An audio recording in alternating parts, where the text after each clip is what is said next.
sehebat apapun perjuangan kita ini, kalau masih ada dalam satu kelompok, kalau masih ada dalam klaster, kalau tidak mau bersatu kita, itu akan sulit menghadapinya. Berdasarkan senioritas ini dipanggilnya ya. Kesempatan pertama saya berikan kepada Bapak Dindin Maulani. Silakan, Pak Dindin.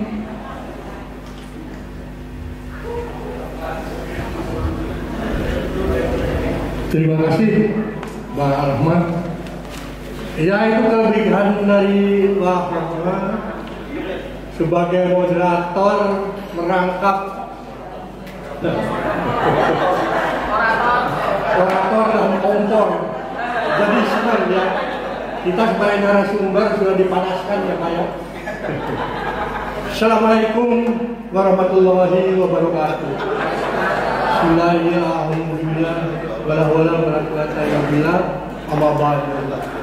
Kepada bapak-bapak, para tokoh senior yang saya hormati, seperti judul di depan, kita ini berkumpul dari lintas para tokoh. Jadi ada beberapa tokoh yang sangat concern terhadap kesatuan di antara kita ini. Judul boleh dan sejak lama adil Jokowi dan makbulkan kubu Bapak. Pak di sini. Oh ya. Oh di sini ya. Oke. Kalau saya bilang iya. Saya pikir pidato biasa aja. Rupanya ada podcast nih.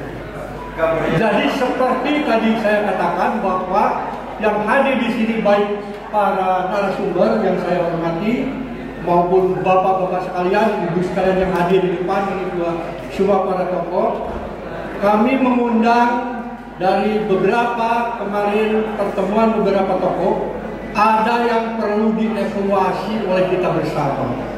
Judul boleh makbulkan Jokowi dulu, sekarang adil Jokowi dan makbulkan kubu Papa. Itu sekarang. Tapi permasalahannya yang perlu kita perhatikan, tadi sudah disounding oleh Mbak Sarita, bahwa kita ke depan tidak akan bisa selesai cuma 1-2 bulan saja. Barangkali tidak akan selesai seperti itu. Kerusakan luar biasa ya, yang dibuat oleh seorang Mulyono ini berdampak juga luar biasa kepada kita semua. Bapak Habib Muhsin tadi sudah mengatakan di sektor politik terutama, hukum, ekonomi, dan lain sebagainya. Kami hanya ingin mengingatkan ya, sehebat apapun perjuangan kita ini, kalau masih ada dalam satu kelompok, kalau masih ada dalam klaster, kalau tidak mau bersatu kita, itu akan sulit menghadapinya. Ini yang berat. Kita bayangkan bahwa bicara soal Jokowi itu bukan bicara adili, tapi bicara maklukan berapa tahun di belakang, ya kan?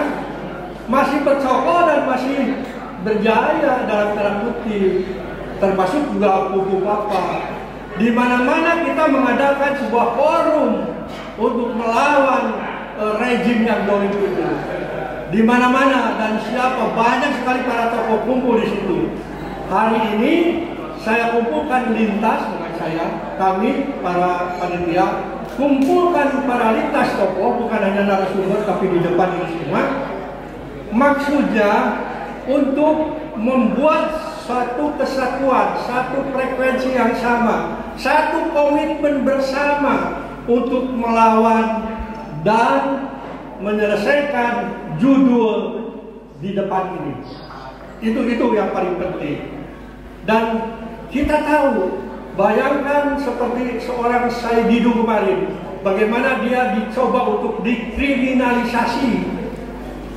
Teman-teman di Rempang juga sama, bagaimana dia dihabisi, ya artinya dilukai, dan juga hampir ada yang dikriminalisasi juga, sama. Dan saya sudah ingatkan kepada Bung Roy yang luar biasa itu dengan kubu bapaknya, dengan keahliannya beliau mengatakan ini orang nggak bisa jadi wakil presiden. Ini orang sudah melanggar etika berat yang luar biasa. Dan dia bisa mengatakan 99%. Itu semua kita harapkan tidak berjalan berdiri atau sendiri-sendiri. Itu maksudnya.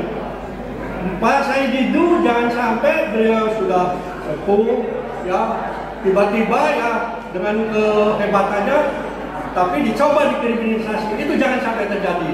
Kita harus bersatu semua di sini memayungi kelompok-kelompok yang bergerak untuk melawan kezaliman itu. Payung hukum saja. Bentuknya terserah nanti Pak. 1 menit lagi ya, Pak. Ya, bentuknya dalam bentuk forum, bisa juga dalam bentuk AUKUS. AUKUS para tokoh lintas di sini, mau agama, nasionalis, umat dan lain sebagainya, profesional, kumpullah dalam satu payung. Ya, kita siap mewayungi klaster-klaster pergerakan, klaster-klaster perjuangan. Karena tidak semua kita bisa berjuang turun bawah. Apabila terjadi sesuatu, payung inilah yang mewayungi bersama. Kita lawan rezim dolim bersama, insya Allah berhasil. Saya kira itu saja. Assalamualaikum warahmatullahi wabarakatuh. Waalaikumsalam. Terima kasih Pak Dindin ya. Sekali lagi tepuk